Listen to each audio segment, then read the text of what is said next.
स्वागत दोस्तों, आगे चैनल से आगे सामने होते हैं चलेंगे। सबसे पहले सबसे बड़ी आपको बताएंगे दोस्तों, अभी मुक्तेशानंद जी के आगे मेले में एंट्री बैन कराए जाने और इसके बाद हुए जोरदार तरीके के विवाद के बाद अब योगी आदित्यनाथ और आरएसएस का बयान सामने आया है। दोस्तों बताएंगे योगी आदित्यनाथ ने एक और विवादित बयान दिया है जिससे मामला और ज्यादा तूल पकड़ता हुआ नजर आएंगे। बताएंगे क्या है पूरा मामला दोस्तों, इसी के साथ में चलेंगे एक और बड़ी खबर की तरफ जहां पर आरएसएस के नेता इंद्रेश कुमार की ओर से भी विवादित टिप्पणी की गई है। इसी के साथ में कांग्रेस पार्टी शासित राज्य कर्नाटक के अंदर राज्यपाल संविधान के नियमों को मानने से मना कर रहे थे। दोस्तों इसके बाद कांग्रेस पार्टी अब कोर्ट का दरवाजा खटखटाने वाली है। बताएंगे कैसे जनता के 700 करोड़ रुपए को पानी में फेंका जा रहा है। इसी के साथ में मध्य प्रदेश के अंदर भ्रष्टाचार के मामले पर कांग्रेस पार्टी राज्यव्यापी आंदोलन जारी कर सकती है। दोस्तों एक बड़ी अपडेट सामने आई है। इसी के साथ में एक एक करके चलेंगे आज की सारी बड़ी खबरों की तरफ। लेकिन उससे पहले अगर आप भी मानते हैं कि माघ मेले में पूरे प्रोटोकॉल के साथ में शंकराचार्य को स्नान नहीं करने देना और शंकराचार्य के पोस्ट पर सवाल खड़ा करना भारतीय जनता पार्टी की हिंदू विरोधी मानसिकता को दिखाता है, तो इस वीडियो को लाइक करके लाल बटन दबाकर चैनल को सब्सक्राइब करके बेल आइकन दबाकर कमेंट बॉक्स में अपनी राय जरूर लिखकर बताएगा। ज्यादा से ज्यादा वीडियो को शेयर कीजिएगा। चलते हैं सबसे पहले सबसे बड़ी ब्रेकिंग न्यूज अपडेट की तरफ दोस्तों, जहां पर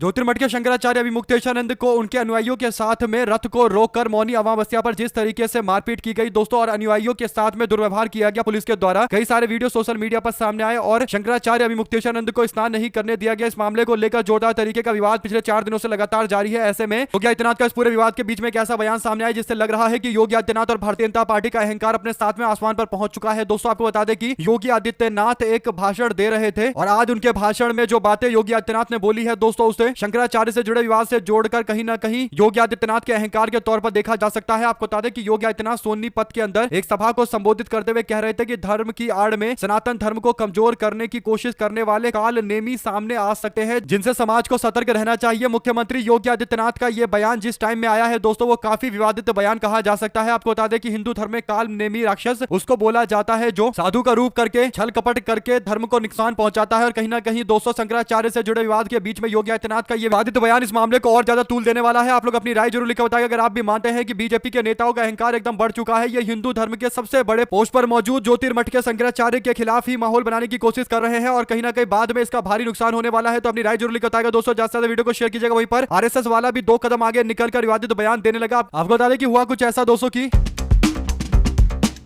उत्तर प्रदेश के चंदौली के अंदर एक कार्यक्रम में शामिल होने के लिए पहुंचे आरएसएस के मुख्य प्रचारक यानी वरिष्ठ प्रचारक इंद्रेश कुमार की ओर से माघ मेले में मौनी अमावस्या के स्नान से रोके गए शंकराचार्य वाले मुद्दे को लेकर बयान दिया गया। उन्होंने सवाल का जवाब देते हुए कहा कि मौनी अमावस्या पर स्नान नहीं करने दिया गया। ये जो आरोप लगाया गया है, कौन सा दुर्व्यवहार किया गया। कुछ लोग कहते हैं कि सरकार और सरकारी व्यवस्था के खिलाफ खड़े होना उनके लिए यानी शंकराचार्य के लिए यह स्वभाव बन गया है, यानी शंकराचार्य हमेशा सरकार का विरोध करते हैं, सरकार के खिलाफ खड़े रहते हैं। इसलिए मैं तो प्रभु से यही प्रार्थना करता हूं कि कोई भी हो कहीं भी हो उनको शांति और सद्भाव से रहना चाहिए। इंद्रेश कुमार ने कहा कि माघ मेला सारे देश के अलग अलग इलाकों में मनाया जाता है, ये कोई तीर्थ नहीं है जहां माघ मेला ना हो, बड़े धूमधाम से मनाया जाता है तो यहां भी मनाया गया। किसी ने थोड़ी शरारत करने की कोशिश की तो उसको कोई फल नहीं मिला। जहां देवताओं और मानवता का वास रहता है वहां शैतान और राक्षसी ताकतें ज्यादा देर नहीं चलती। कुल मिलाकर दोस्तों फिर से शैतान और राक्षसी शब्दों का इस्तेमाल किया गया है। योगी आदित्यनाथ काल नेमी राक्षस का जिक्र कर रहे हैं और आरएसएस के लोग इंद्रेश कुमार जो वरिष्ठ प्रचारक है वो शैतान और राक्षसी शब्द का इस्तेमाल कर रहा है। तो इससे पता चलता है दोस्तों कि आरएसएस और बीजेपी वाले दोनों के दोनों इस पूरे विवाद को लेकर कहीं ना कहीं सारी लिमिट पार कर रहे हैं। दोस्तों 2 शब्द जरूर लिखकर बताइएगा अगर आप भी मानते हैं कि यह हिंदू समाज के लिए एक बड़ा मैसेज है, जहां पर आरएसएस और बीजेपी वाले खुलकर हिंदू समुदाय के सबसे बड़े पोस्ट में से एक शंकराचार्य के पोस्ट पर इस तरीके की टिप्पणियां इनडायरेक्ट तरीके से कर रहे हैं दोस्तों। और जिस टाइम में यह बयान योगी आदित्यनाथ का और आरएसएस के वरिष्ठ प्रचारक का आ रहा है, इससे कहीं ना कहीं दोनों मामले को लिंक करके देखा जा सकता है। ये एक बहुत बड़ा मामला है। अपनी राय जरूर लिखकर बताएगा दोस्तों अगर आप भी मानते हैं कि आरएसएस और बीजेपी की मानसिकता धीरे धीरे करके सबके सामने आनी शुरू हो गई है, तो लिखकर जरूर बताएगा। चलते हैं एक और अपडेट की तरफ जिसमें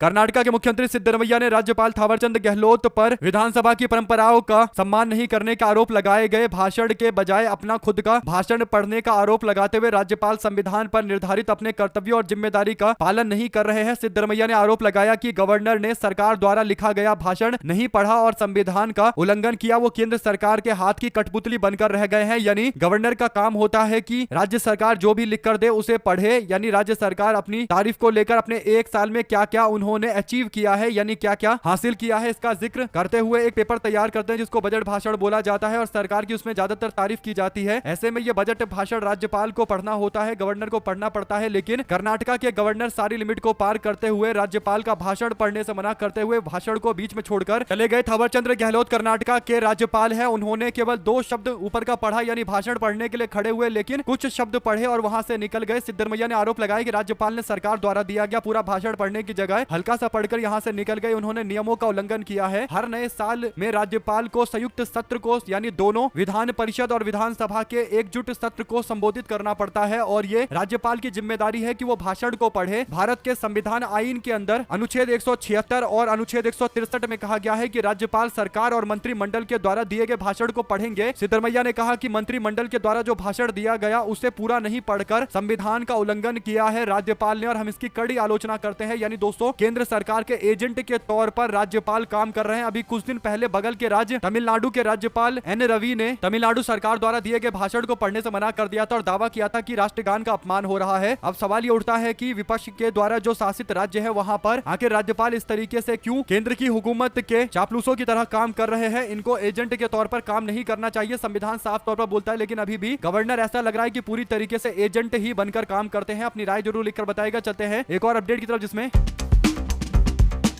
कांग्रेस पार्टी ने गुरुवार को मध्य प्रदेश में भारतीय जनता पार्टी सरकार में प्रशासनिक भ्रष्टाचार के इंस्टीट्यूशनल स्वरूप लेने को लेकर आरोप लगाते हुए प्रधानमंत्री मोदी और मुख्यमंत्री मोहन यादव का इस्तीफा लेने की मांग की है। दोस्तों, उन्होंने कहा है कि मीडिया में छपी रिपोर्ट से पता चलता है कि भ्रष्टाचार मध्य प्रदेश के अंदर जबरदस्त तरीके से बढ़ा हुआ है। जिला अधिकारी और पुलिस के अधीक्षकों के साथ में वीडियो कॉन्फ्रेंस के माध्यम से प्रदेश के प्रशासनिक व्यवस्था पर समीक्षा बैठक बुलाई गई थी। प्रमुख सचिव और कथित तौर पर इस दौरान भ्रष्टाचार और पैसे लेने से जुड़े एक मामले को साझा करते हुए टिप्पणी की थी। यानी जो प्रमुख सचिव है, चीफ सेक्रेटरी है, वो भी बता रहे हैं कि किस तरीके से पैसे से लेन देन का जबरदस्त मामला मध्य प्रदेश में चल रहा है, यानी जमकर लूट चल रही है, लेन देन चल रहा है। इसी और कांग्रेस पार्टी का इशारा था और कांग्रेस पार्टी ने बीजेपी सरकार में व्याप्त भ्रष्टाचार की और सीएस यानी चीफ सेक्रेटरी के बयान का समर्थन करते हुए बीजेपी की सरकार से इस्तीफा मांगा है। आप लोग इस पर क्या राय देना चाहते हैं दोस्तों, लिखकर जरूर बताएगा। साथ साथ चुनाव आयोग पश्चिम बंगाल में मतदाता सूची निरीक्षण यानी SIR की प्रक्रिया की समय सीमा बढ़ाने पर विचार कर रहा है और अंतिम मतदाता सूची 14 फरवरी को निर्धारित तिथि से आगे स्थगित होने की संभावना है। चुनाव आयोग के एक अधिकारी ने बुधवार को यह जानकारी दी है। उन्होंने कहा कि सुप्रीम कोर्ट के निर्देशों का पालन करने से मौजूदा समय सीमा का पालन करना मुश्किल हो सकता है। उन्होंने यह भी कहा कि अभी तक कोई अंतिम फैसला नहीं लिया गया। चुनाव आयोग यानी EC ने इससे पहले सुनवाई की आखिरी डेट 7 फरवरी और प्रारंभिक विस्तार दिए जाने के बाद अंतिम मतदाता सूची के प्रकाशन की तिथि 14 फरवरी को घोषित की थी, यानी 7 फरवरी तक लिस्ट तैयार होना था, लेकिन अब इसको आगे बढ़ाया जाएगा। और चुनाव आयोग बोल रहा है कि जो नए तरीके के बदलाव सुप्रीम कोर्ट ने लाने के लिए बोला और जो नए नियम ऐड किए गए, उस कारण से अभी इतनी जल्दी नहीं हो सकता और जो पहले तारीख तय की गई थी 7 तारीख, उसको और आगे बढ़ाया जाएगा, 14 तारीख तक ले जाने की कोशिश की जाएगी। सुप्रीम कोर्ट ने एक आदेश देते हुए कहा था कि जितने भी लॉजिकल डिस्क्रिपेंसी से जुड़ा हुआ मामला था, यानी दस्तावेज जो जमा किए गए उसमें तर्कहीनता थी, उसे दोबारा से वेरीफाई करने के लिए बोला गया। आप लोग इस पर क्या राय देते हैं दोस्तों, लिखकर जरूर बताएगा। चलते हैं एक और अपडेट की तरफ, जहां पर भारतीय जनता पार्टी और AIMIM एक साथ आई अचलपुर के म्युनिसिपल कॉर्पोरेशन के अंदर, यानी ये दूसरी बार हो रहा है जब AIMIM बीजेपी के लोग एक साथ आ गए हैं। इससे पहले दोनों ने कोर्ट के अंदर गठबंधन कर लिया था, जिस पर जोरदार तरीके का विवाद हुआ और इसके बावजूद AIMIM ने अपने उन सारे कॉर्पोरेटरों के खिलाफ कोई कार्रवाई नहीं की जो लोग बीजेपी के साथ मिलकर भारतीय जनता पार्टी का मेयर बनाने में लगे हुए थे। हालांकि कांग्रेस पार्टी ने अंबरनाथ में जब खबर आई कि कांग्रेस के कुछ लोग बीजेपी के साथ मिल गए हैं, तो कांग्रेस ने सबको सस्पेंड कर दिया। इस तरीके की कोई कार्रवाई इन्होंने नहीं की, जिससे और ज्यादा विवाद गहराता हुआ नजर आ रहा है दोस्तों। लेकिन अब AIMIM ने एक और जगह पर गठबंधन किया है बीजेपी के साथ में। अब जो नई अपडेट आई है उसके अनुसार अचलपुर म्युनिसिपल कॉर्पोरेशन के अंदर AIMIM के पार्षदों ने बीजेपी को सपोर्ट दिया है और इसके बदले में एजुकेशन और स्पोर्ट्स से जुड़ी हुई कमेटी के अंदर MIM के पार्षदों को बीजेपी पोजीशन देने वाली है, यानी दोनों के बीच में डील हो गई। इससे पता चलता है कि AIMIM और बीजेपी वाले एक साथ आ रहे हैं। इसके बावजूद पार्टी आला कमान के द्वारा कोई एक्शन नहीं लिया जा रहा। अपनी राय जरूर लिखकर बताएगा। ज्यादा से ज्यादा वीडियो को शेयर कीजिएगा। बहुत धन्यवाद। जय हिंद, जय भारत।